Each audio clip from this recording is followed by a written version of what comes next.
আসসালামু আলাইকুম গ্রামবাসী ভাইরা, এলাকাবাসী ভাইরা, যারা মাইক্রোফোনের আওয়াজ শুনতে পাচ্ছেন, রাস্তাঘাটে আছেন, সকলে আল্লাহর রাস্তে মাহফিলের মধ্যে চলে আসেন। মাশাআল্লাহ, দীর্ঘক্ষণ ধরে আমার অত্যন্ত ভালোবাসার ভাই আপনাদের খেদমতে আলোচনা করছিলেন। এখন আমি গুনাহগার মোহাম্মদ আবুল বাশার পীরনগর শরীফ থেকে আপনাদের খেদমতে এসে হাজিরা হয়েছি। সকলে মাহফিলের মধ্যে চলে আসেন, একবার মহব্বতে দরুদ পড়েন আল্লাহুম্মা।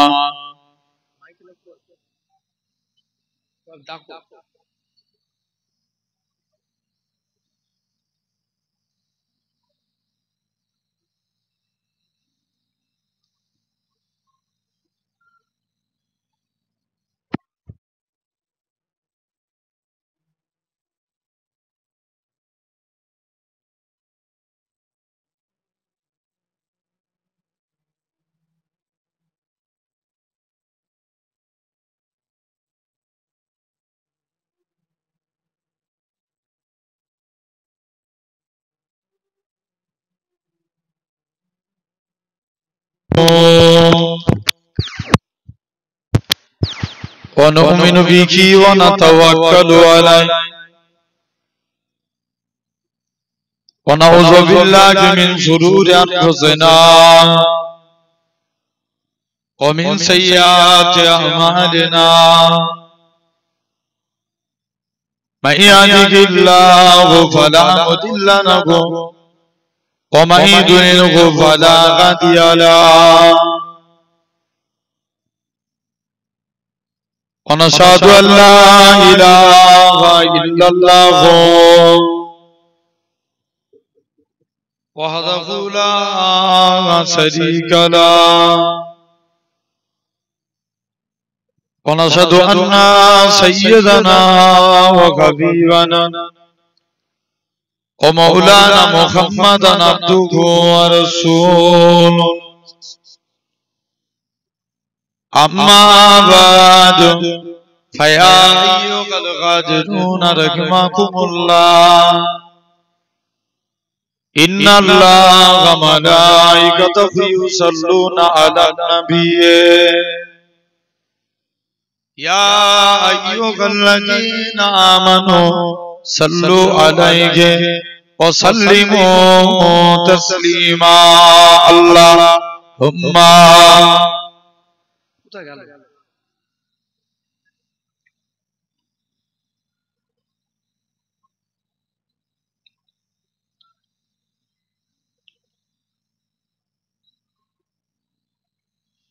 درود شریف اللهم صل على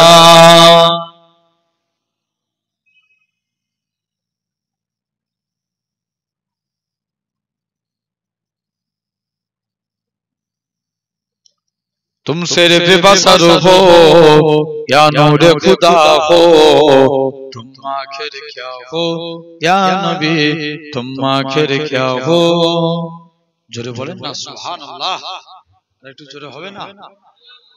तुम सिर्फ बसर हो या नूर खुदा हो, तुम आखिर क्या हो या नबी, तुम आखिर क्या हो।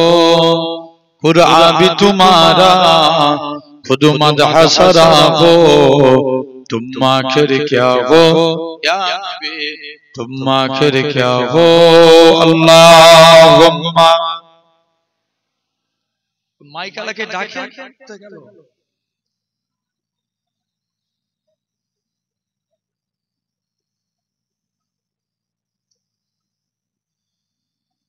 जिब्रील बोले एक तारा देखा, जिब्रील बोले एक तारा देखा, फरमाया नबी ने वो तारा मैं था, फिर तायर सिदरा खुद सोच रहा हो, तुम आखिर क्या हो या नबी, तुम आखिर क्या हो। अल्लाहुम्मा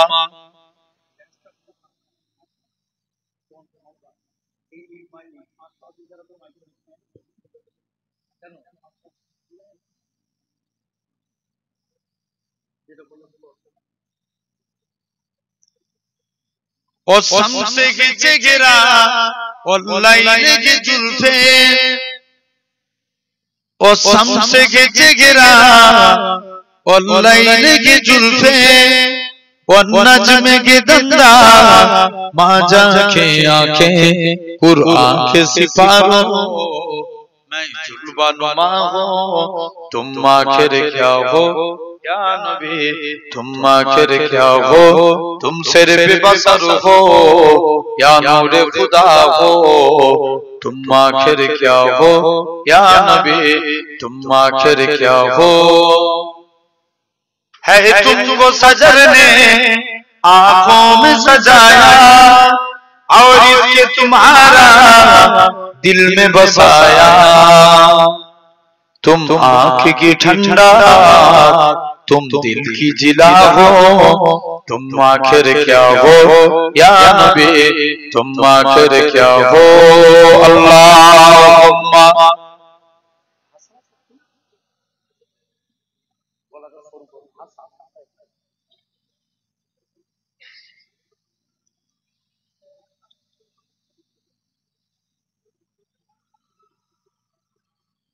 ভালোবাসার জায়গা মদিনা ভালো লাগার জায়গা মদিনা জোরে বলো না সুবহানাল্লাহ একটু জোরে বলো না ভালোবাসার জায়গা মদিনা ভালো লাগার জায়গা মদিনা এত সুন্দর জায়গা কোথাও দেখি না এত সুন্দর জায়গা কোথাও দেখি না সাজিয়েছেন দয়াল রব্বানা ভালো লাগার জায়গা মদিনা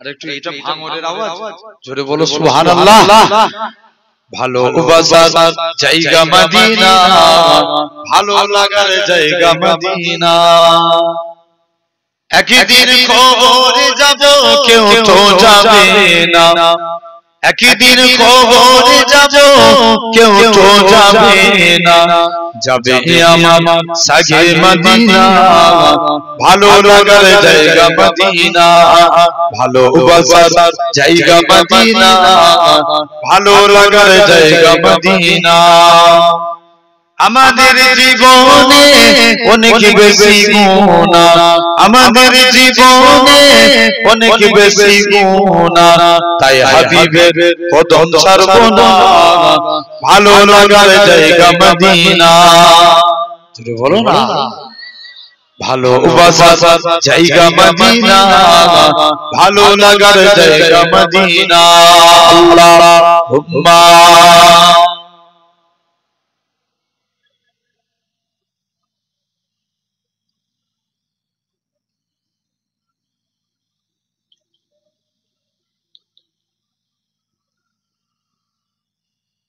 তুমি যদি প্রভু দেখা দাবে অনন্য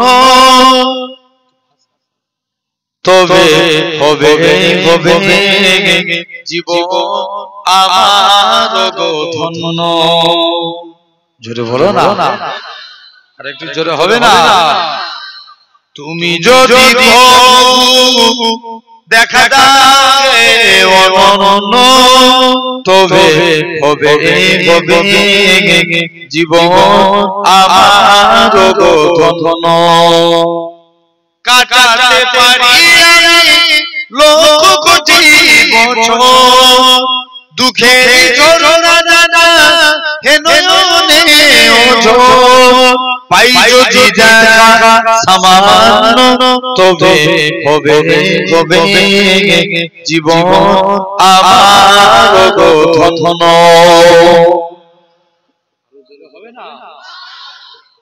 অনন্তকাল আমি থাকিতে পারি বসে যদি বলো দেবে স্বপ্নে তবু এসে হোক না সে মরণ তবে হবে হবে জীবন আমার গো ধন্য আল্লাহুম্মা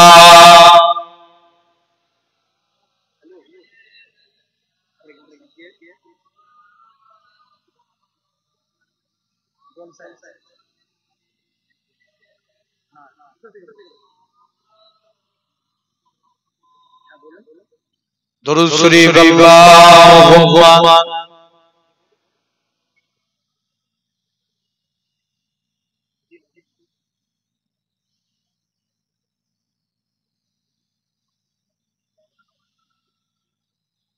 कलिमा ला इलाहा इल्लल्लाह ला इलाहा इल्लल्लाह ला इलाहा इल्लल्लाह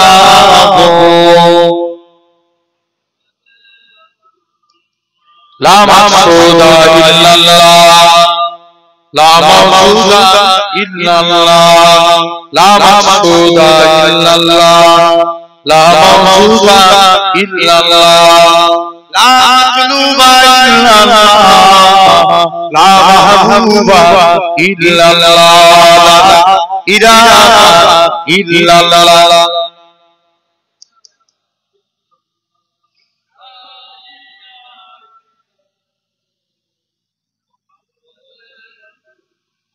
जमीनेर मालिक जय अल्लाह আসমানের মালিক সেই আল্লাহ উম্মত আমরা রাসূলুল্লাহ বান্দা আমরা তুমি আল্লাহ ইলাহা ইল্লাল্লাহ जो आगे आगे चला ए नीचे बस जो आगे चलो आगे चला আসে আবার উপরে বসে তুমি চলে এসো সকলে বলেন হাসবি রাব্বি জাল্লাল্লাহ মা ফি কলবি গায়রুল্লাহ হাসবি রাব্বি জাল্লাল্লাহ মা ফি কলবি গায়রুল্লাহ নূর মুহাম্মদ সাল্লাল্লাহ হক লা ইলাহা ইল্লাল্লাহ লা ইলাহা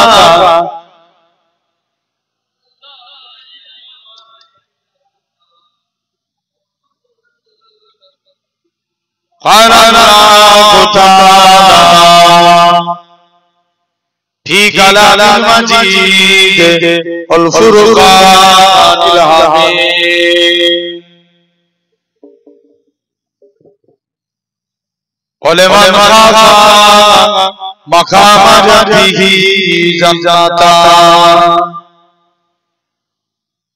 فبأي آلاء ربكما تكذبان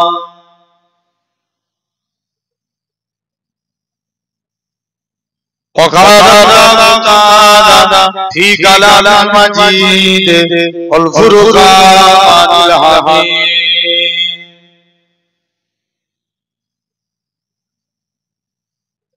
منها خلقناكم وفيها نعيدكم ومنها نخرجكم تارة أخرى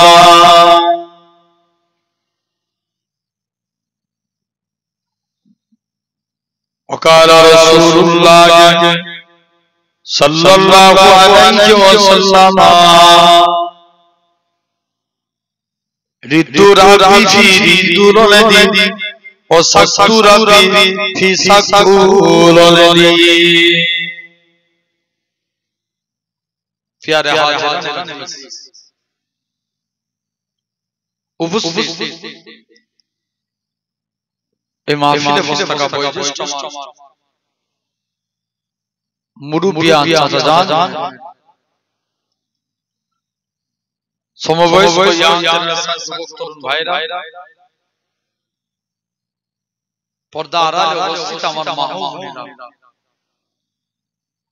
সদীয় এলাকা মসজিদের ইমাম সাহেব সম্মানিত আল্লাহর নামাজি বান্দাগণেরা বিশেষ করে আজকের মাহফিলের উলামা হযরত এবং দূর দূরান্ত থেকে ছুটে আসা সব ইউটিউবার ভাইরা আবার এই আমাদের আলামিন খুদে বাড়ি সামনে করে দেখেছো সব এখানে এসেছে এত ঠান্ডা ভালোবাসা মহব্বত করে সকলকে জানাই গুনাহগারের তরফ হতে পিন্নগর দরবার শরীফের পক্ষ হতে আপনাদের পীরের আওলাদ আপনাদের জানা আন্তরিক সালাম মুবারক খিদমতে আপনাদের এসেছি দোয়া নেওয়ার উদ্দেশ্যে আল্লাহ পাকের দ্বীন ইসলামের খিদমত। আল্লাহ পাক যদি তৌফিক দেন আপনাদের কাছে কিছু আলোচনা দোয়া করেন আল্লাহ আপনাদের কাছে আমি গুনাহগার কে আল্লাহ দুয়া কথা বলার তৌফিক দান করেন বলেন আল্লাহুম্মা আমিন। জোরে বলেন আলহামদুলিল্লাহ। অনেক কষ্ট করে এই রাত 11:30 পার হয়ে গেছে, 12টা বাইতে যাচ্ছে। অল্প কিছু টাইম, এতক্ষণ আপনারা সন্ধ্যা থেকে বসে আছেন, অল্প কিছু টাইম আমাকে সময় দেন। আপনাদের কাছে তো কথা বলে ইনশাআল্লাহ আখিরি দোয়া করে বাড়ি যাব। জেনে রেখে দেন তথাপি আমরা এই সুন্দর নবিয়ানা মাহমুদ জান্নাতের বাগান, বেহেশতের বাগান আমরা বসেছি। আমরা দেখতে পাচ্ছি আমরা এই জায়গায় ছিরাতের কোলের উপরে বসে আছি। আমার আল্লাহ চাইলে পারে একদিন আল্লাহ আপনাদিগকে জান্নাতি সিংহাসনে বসাবে। জোরে বলে এই ক্ষমতা আল্লাহর আছে না? আছে। জেনে রেখে দেন তথাপিও সোনার ভাইরা আপনারা তোমরা আমরা দেখতে পাচ্ছি সাধারণভাবে চিন্তা করে দেখে আজকে এই জায়গাতে আমাদের মধ্যে একজন মানুষ আছে এই টাইমে আরামে বিছানার মধ্যে ঘুমাচ্ছে। আছে না? জোরে বলো। আছে। আরো কিছু মানুষ আছে এই টাইমে হসপিটাল বলেন, নার্সিং হোম বলেন, বিভিন্ন জায়গায় অসুস্থ অবস্থায় বেডের বিছানার মধ্যে যে নাই কথা বলে। আরো কিছু মানুষ আছে এই টাইমে হসপিটাল বলেন, নার্সিং হোম বলেন, বিভিন্ন জায়গায় অসুস্থ অবস্থায় আছে। কিছু মানুষ গুনার কাজে লিপ্ত হয়ে আছে। তো আমার আল্লাহ কত বড় দয়াবান, কত বড় মেহেরবান যে আল্লাহ আপনার আমার শরীরকে সুস্থ রেখে সবল করে তামাম গুনাহ থেকে দূরে সরিয়ে রেখে এমন কুরআন হাদিসের মাহফিলে বসার তৌফিক দিয়েছে যে জায়গায় বসলে আল্লাহ এই গুনাহ maaf করে দেয়। সুবহানাল্লাহ হচ্ছে ভাই। বিলালের থেকে লাভ আছে? জোর করে তোমরা বললে কি হবে? এই বিলালের থেকে লাভ আছে? বাজবেন 1 ঘন্টা সিংহের মতো বাজবেন। দেখি তো একবার জোরে জোরে সুবহানাল্লাহ জোরে বলে। ওই এমন করে বসে আছিস, চুপ করে বসে আছিস, আবার এমন করে হাত রেখে বসে শুনবো। ভাই রাস্তায় চলতে গেলে রাস্তার কথা বলো হক আছে। কি রাস্তায় যদি ভারী জিনিস পড়ে থাকে সেটাকে তুলে সাইড করে দিও। আপনি মনে করেন রাস্তায় চলতে গেলে চোখ নিচের দিকে রাখা। আপনি যখন এমনি মজলিসে বসেছেন মানে সুবহানাল্লাহ বলা মজলিসের হক। জোরে বলো মজলিসের হক। তাহলে আমরা একটু জোরে বলে দেখি। জোরে বলে সুবহানাল্লাহ। এখন চোখ দেখি তো না রে যে ভাঙর তো চন্ডিহাট ভাঙরি তো নাকি কাশীপুর ভাঙরি তো আমি বলছি হারওয়া নাকি। জেনে রেখে দেন ভাঙরের মানুষ সব দিকে কি ঝামেলা বেশি ভাঙরে, জলসা কোথায় বেশি ভাঙরে, জনবসতি কোথায় বেশি ভাঙরে। একটু তাহলে তাকবীরে কেন আমরা পিছাবো? জোরে তাকবীর না রে তাকবীর। এই মাঝখানে পাঁচ আছে না, পাঁচ থেকে এই দিকটাই যারা বসে আছে একবার তাকবীর দান তো এই দিকের ভাইরা টোটাল এই পাঁচটা আছে। একবার দাও তো দেখি না রে হেরে যাবে এরকম আওয়াজ দিয়ে মুসলমান দাবি করে। জোরে দাও। এই দিকের পাশে যারা বসে আছেন পাশের এই দিক থেকে আপনারা দান দেখি না রে তাকবীর। মিডলের ভাই দান তো দেখি না রে তাকবীর। কোনটা বেশি হলো? ওনার নাম মিলেছে না? জেনে রেখে দেন একসঙ্গে সবাই মিলে দেন না রে তাকবীর। আলহামদুলিল্লাহ। জেনে রেখে দেন। তথাপি ওই জায়গায় বসেছি বাপ, আল্লাহ যদি তৌফিক দেন আপনাদের কাছে কিছু আলোচনা বলেন। আমাদের কাছে মুসলমান আগে না ঈমান আগে? জি ঈমান আগে। আচ্ছা, দাড়ি রাখার নাম মুসলমান? কথা বলো না। দেখবে এক একটা খেলার প্লেয়ারে আমার তখন এখন একজন হয়েছে আলহামদুলিল্লাহ, এক একজন খেলার প্লেয়ারে আমার থেকে বড় আছে না নাই? তাহলে দাড়ি রাখার নাম মুসলমান না। যদি ভাবেন টুপি মাথায় দিলেই মুসলমান, তাহলে দেখবেন ভোটের আগে অনেক নেতা মন্ত্রী আছে টুপি মাথায় দিয়ে ঘুরে। কথা বলে কেন? আরে জোরে বলো আছে না? তাহলে টুপি মাথায় দিলে মুসলমান না। যদি ভাবে কুরআন পড়লে মুসলমান, কুরআন বাংলায় ব্যাখ্যা করেছিল গিরিশচন্দ্র বাবু, মুসলমান। নামটা শুনে কি মনে হচ্ছে বলো? অন্য ধর্মের না? তাহলে কুরআন পড়লেও মুসলমান না। যদি ভাবে নামাজ পড়লে মুসলমান, নামাজ পড়ছিল রবীন্দ্রনাথ ঠাকুর, মুসলমান না। মুসলমান হতে গেলে হাদিস শরীফ বুনিয়াল ইসলাম ওয়ালা খামসিন, ইসলাম পাঁচটি স্তম্ভের উপর দাঁড়িয়ে আছে। ফার্স্ট শাহাদাতু আল্লাহ ইলাহা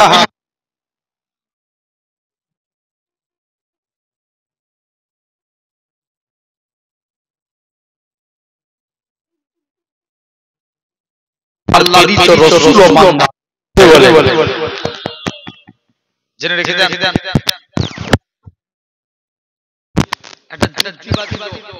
এটা কি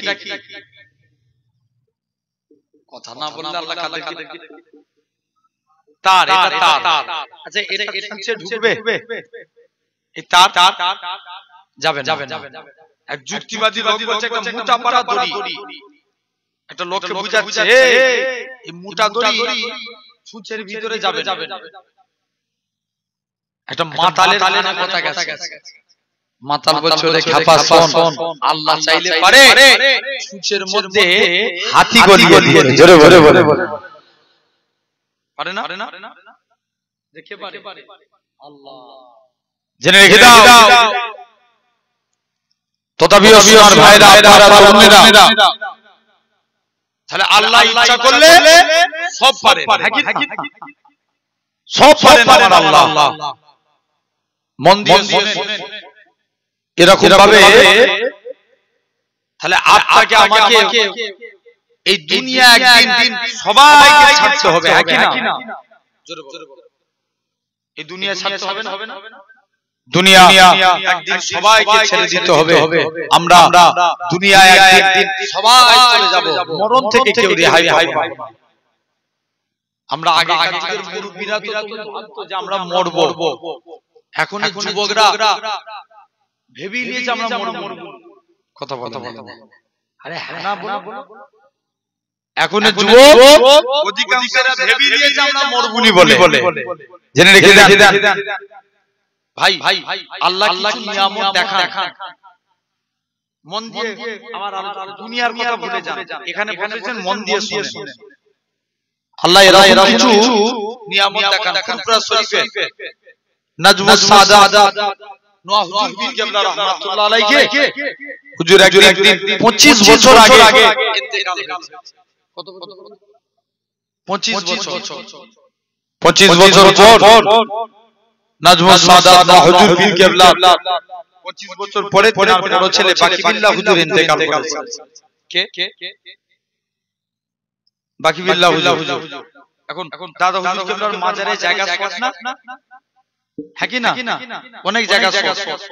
হুজুর কেবলার কবরের দিকে একটু চেপে গেছে, যেই কবরের দিকে চেপে গেছে 25 বছর আগে ইন্তেকাল হয়েছে। লাশ তো দূরের কথা, কাফন পর্যন্ত টাটকা আছে। জোরে বলে এরকম আল্লাহ কি নিয়ামত দেখা, জেনে রেখে দেন।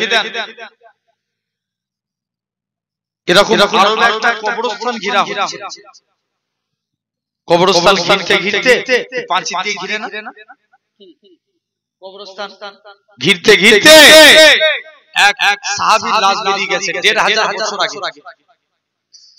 এখন কপালে তীর ঢুকে গেছিল, কপালে আগুন দিয়ে আছে।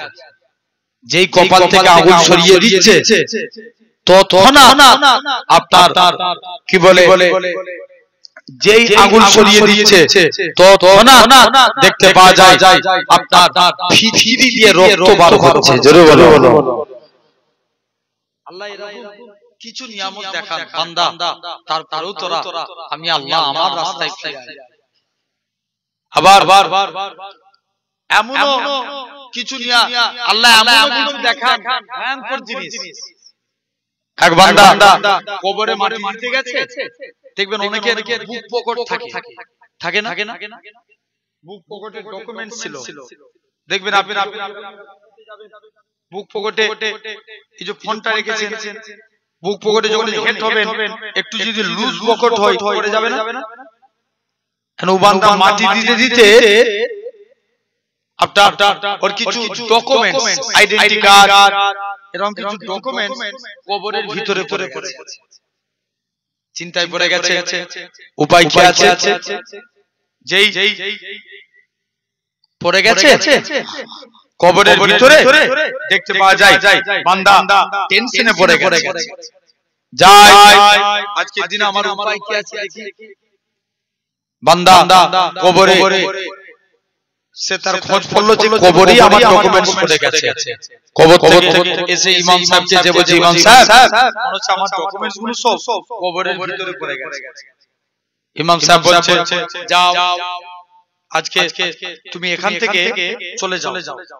ইমাম সাহেব যেই চলে গেলেন দেখতে পাওয়া যায় ইমাম সাহেবের আপনার তাড়াতাড়ি করে ইমাম সাহেব বলছে, চলো কবরের মাটিটাকে সরিয়ে দাও। যেই কবরের মাটি সরালেন দেখতে পাওয়া যায় তার কবরে দেখবেন স্বাভাবিক মানুষের জীব বের হয় এক তালু, স্বাভাবিক মানুষের জীব বার হয় এক তালু। যেই তার আপনার দেখতে পাওয়া যায়, দেখবেন এখন ডাক্তার একটা নতুন একটা রিপোর্ট করাচ্ছে, যে রিপোর্টটার নাম এন্ডোস্কোপি। দেখবেন যেমন ইসিজি, ইকো, ইউরি, আলট্রাসোনোগ্রাফি এরকম রিপোর্ট হয় না। এই এন্ডোস্কোপি মানে যেটা গলায় নল ঢুকিয়ে রিপোর্ট করা। অনেকে হার্ট ফেল করে যায়, জিভ বেরিয়ে যায়। জেনে রেখেছেন এক বান্দা তো এরকম তার জিভটা স্বাভাবিক একটা মানুষের জিভ বার হয় হাতের এক তালু পর্যন্ত, তার জিভটা বার হয়েছে একদম উপর থেকে কোমর পর্যন্ত টানা আছে সিক তার দিয়ে। কি দিয়ে? সিক তার দিয়ে কোমর পর্যন্ত টানা আছে। বান্দা চিন্তায় পড়ে গেল, আল্লাহ যা ইমাম সাহেব সবাই দেখে হার্ট ফেল, তার মানে বুঝে নিতে হবে যে ওই মানুষটার জবানে কিছু গোলমাল, হ্যাঁ কি না? বলো কিসের গোলমাল? জবানে। নবীর কাছে এক সাহাবী গেলেন, ইয়া রাসূলুল্লাহ হাবিবাল্লাহ, বিয়াদবি মাফ করেন হুজুর, আপনার কাছে এসেছি হুজুর। আজকে দিনে সাহাবীর দুইটা সমস্যা ছিল, এক নাম্বার মদ খেত, দুই নাম্বার জিনা করত। কি খেত? মদ খেত আর জিনা করত।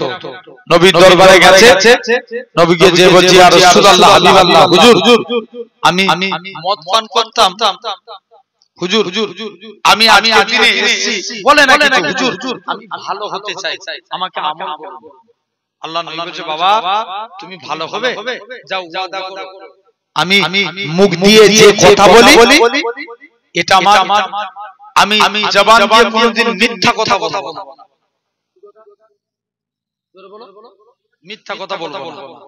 যুবক একদিন বাড়ি চলে গেছে, ব্যাস নবী তো যুবক মনে মনে করছে নবী তো আমাকে মদ খাওয়ার কথা নিষেধ করেন, নবী তো আমাকে জিনার কথা নিষেধ করেন, নবী শুধু আমাকে বলল বাবা মিথ্যা কথা বলবে একদিন চলে গেছে নবীর দরবারে একদিন মদ খেয়ে নবীর দরবারে গেছে নবী জিজ্ঞেস করছে বাবা তুই মদ খেয়েছিস ও তো ফেঁসে গেছে কি হয়েছে মদ খেয়েছে ওয়াদা করে গেছে কি বলবো মিথ্যা কথা বলবো নবীর কাছে গেছে নবী জিজ্ঞেস করে বাবা তুমি মদ খেয়েছো ইয়া রাসূলুল্লাহ হুজুর বিয়াদবি maaf করেন আমি মদ খেয়ে ফেলেছি তবে কথা দিলাম জীবনে আর কোনোদিন মদ পান করব না জোরে বলবে না আরেকটু জোরে বলো আবার একবার জিনা করে নবীর দরবারে গেছে নবী জিজ্ঞেস করছে বাবা তুমি জিনা করেছো ইয়া রাসূলুল্লাহ আল্লাহ হুজুর আমি জিনার কাজ করে ফেলেছি তবে কথা দিলাম জীবনে আর কোনোদিন জিনার কাজ করব না শুনছো কিসের কাজ জিনার কাজ জীবনে আর করব যাই